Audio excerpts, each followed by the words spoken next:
local people, important issues. CBS 10 WILM's weekly focus on the Lower Cape Fear region. This is Byline Wilmington with your host, Don Ansell.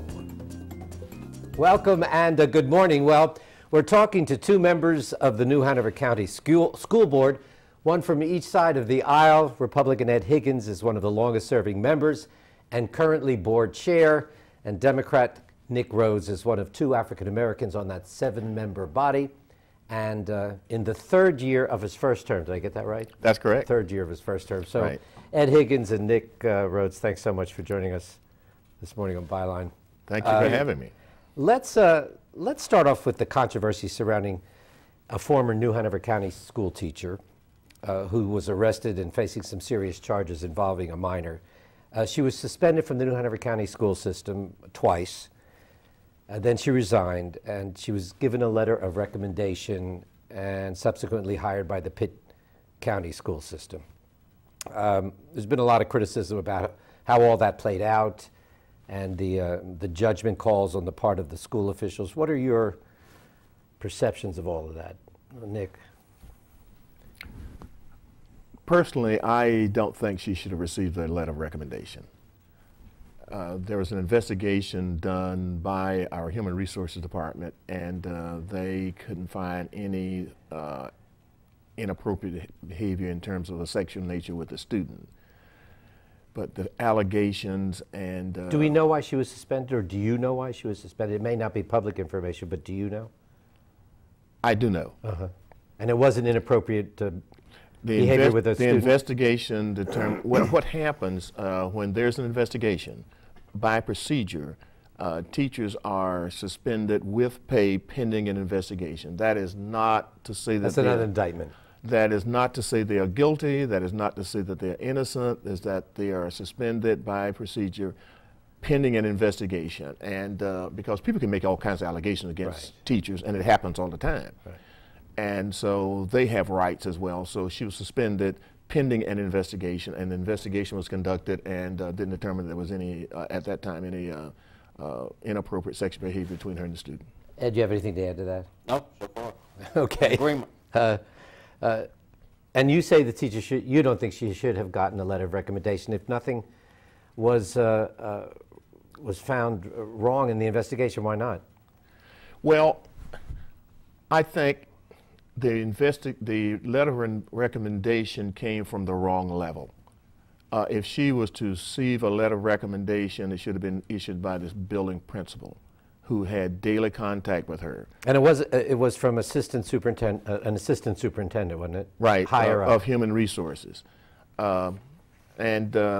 He acknowledged, if you read the article in the local paper, that he didn't have a working relationship with her. He just looked at her record, and evidently she had a stellar record in terms of her evaluations, and he made the issued a letter of recommendation based on what was in her file, and she obviously had outstanding teacher evaluations. And the school board or the school system conducted an investigation after all this came out. And that was another sore spot, Ed. The assistant superintendent who wrote the letters of recommendation was the man appointed to head up the investigation. Was that appropriate to you?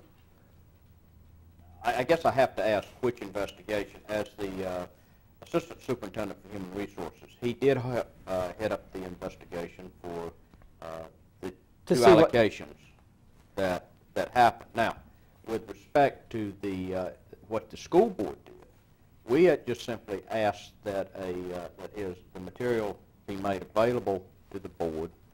Some of the members did review the file.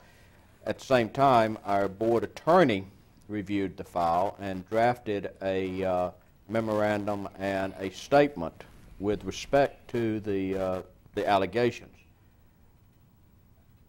The school board then met, discussed, and actually the first draft by the attorney was about 3 pages long. In the end, the school board pared that down to say exactly what they wanted to say, and that was that there had been 2 suspensions. That, as Mr. Rhodes said, that was procedural. That was Right. to get this teacher out of the facility while they did an investigation.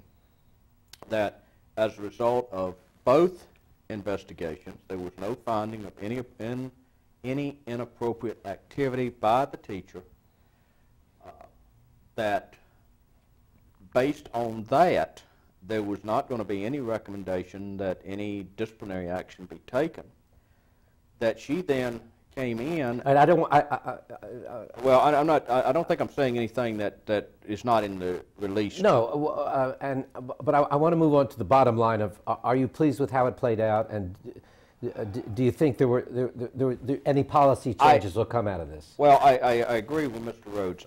Probably in 2020 hindsight, Dr. Wilmers would not have written a letter.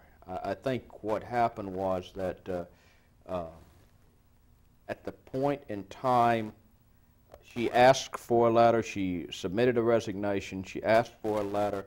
He gave her what he at least initially viewed as a neutral letter and said, call me. And apparently in talking to other HR people, that's kind of a red flag too. There's something else I'd like to say. What you've got to be very cautious about, and I've talked to some HR people. Human relations. Human relations.